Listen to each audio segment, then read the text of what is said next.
আসসালামু আলাইকুম রহমতুল্লাহ বরকাত আলহামদুলিল্লাহ ওসলাতাম আল্লাহ সৈয়দ মুসলিম ও আলা আলী ও আসহাবি আজমাইন। আল্লাহ রসুল সাল্লাল্লাহু আলাইহি ওয়াসাল্লাম বলেন, ইদা মারারতুম বিরিয়াদিল জান্নাহ ফারতাউ। ক্বালা ওয়াম্মা বিরিয়াদিল জান্নাহ? ক্বালা হিলাকুজ যিকির।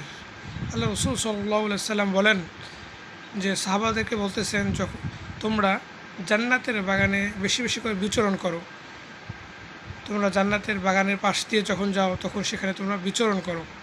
তখন সাহাবা কেরাম জিজ্ঞেস করলেন, ইয়া রাসূলুল্লাহ, জান্নাতের বাগান কি সেটা? তো আল্লাহ রসুল বললেন, হালকাই জিকির, অর্থাৎ জিক্রে মজলিস। জিক্রের মজলিস হচ্ছে জান্নাতের বাগান। এই জন্য জিক্রের মজলিসে বসা এবং একসাথে সম্মিলিতভাবে জিকির করাও এটাও এটা জান্নাতের বাগান বলা হয়েছে। এই জন্য আমরা বেশি বেশি করে জিক্রের মজলিসে বসবো।